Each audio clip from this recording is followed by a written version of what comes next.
Yes, hi. This is one of two videos explaining EventField, which is an application that I've written.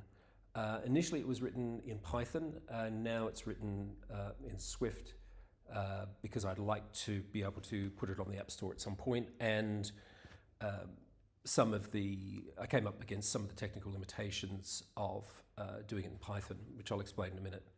Essentially, EventField is an application that takes text, converts it to Morse code, takes that Morse code and converts it to MIDI notes.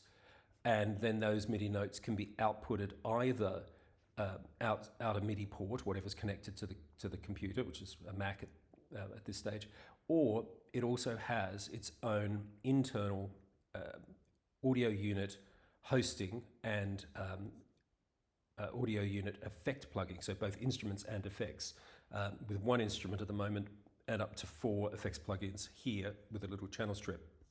So let me explain how it works and how you would use it. It will scrape data from text. When I say data, I really mean text. It will scrape text from a website if you put in a URL. Now, some websites don't like data being scraped from their website, so they stop you from doing it. So you have to find a website where that doesn't happen.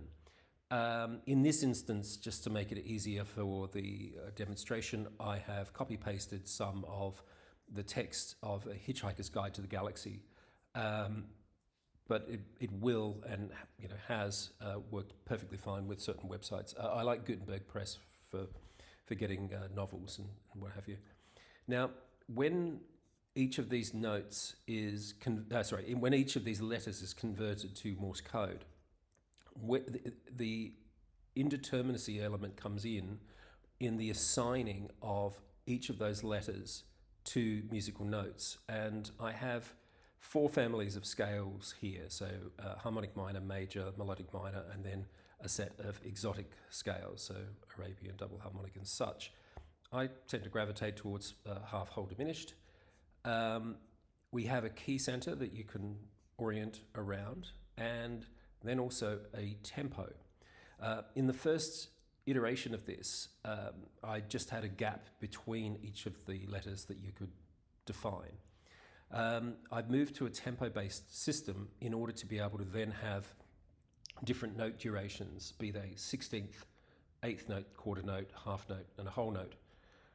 So when you hit randomize mapping here, the mapping of those letters to MIDI notes changes, as does the note duration.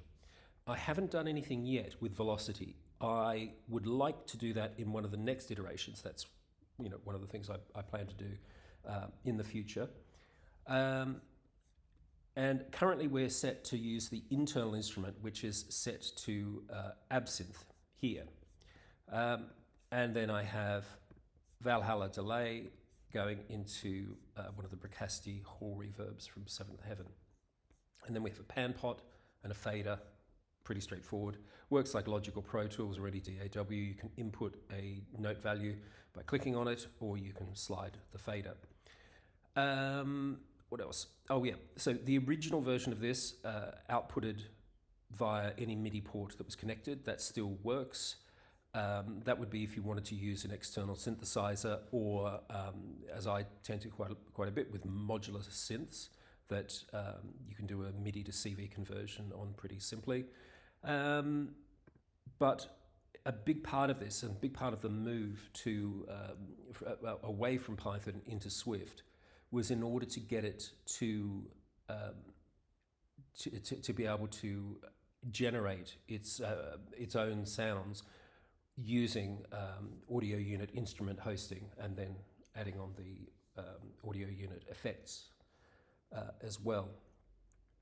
It's got some, in addition to randomizing, it allows you to set to all notes off if something screws up. And you can save and restore layouts. So that would be the note assignments, anything that's set up in the channel strip, pan, fader, and all of that. And you can also set presets within Absinthe and load and save those. I might overhaul this section as it's pretty huge. Anyway, that's the core functionality of EventField. I sort of think of it as a bit of a black box of indeterminacy, and insofar as you don't really see what's going on behind the controls. So when you press randomize mapping, you've got very little ability to control what's going on beyond continuing to press the button, and you get different random mappings, different note lengths, and in future versions you get different velocities as well. I'm just figuring out how to do that at the moment. So that's pretty much what EventField does. Obviously the sound you choose and then the effects that you choose plays as much of a part in how it sounds as the note assignments themselves. I've chosen a sound in this instance. It's the accompany piano preset in Absinthe. It's it's quite ambient sounding, I guess. So we will press play, and I will open the synth and mess around with some of the controls, and you can see what it does.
So there you go, that's a bit of what EventField does. I've got some ideas for future versions of this, in that this is a building block that I can repurpose in other ways. I have a piece of music that I wrote in the pandemic called Droplets, which takes COVID death data and sonifies it over 4 channels, and it's just a matter of setting 4 of these channel strips up and then doing an analog shift register style round robin between each of the channels. So in this you'd have F, A and R going to the first 3 channels, then O going to the 4th, and then U going to the 1st, T going to the 2nd, I going to the 3rd, and so it goes 1, 2, 3, 4, 1, 2, 3, 4, like an analog shift register. And the way it interacts with modular is particularly interesting. Once you start converting from MIDI to CV, it gets pretty interesting. And I have a couple of other applications in mind, which I can talk about in future videos. Anyway, this is a pretty brief explanation of what EventField does. anyone watching this who's got a background in sort of experimental composition or has a lot of knowledge about it might notice that the name is a bit of a nod towards John Cage and Ioannis Xenakis, whose work influenced my approach with indeterminacy and had a profound impact on the way in which this application was conceived and then implemented. So it felt fitting to call it EventField. Thanks for watching, and I will do another video soon. Thank you.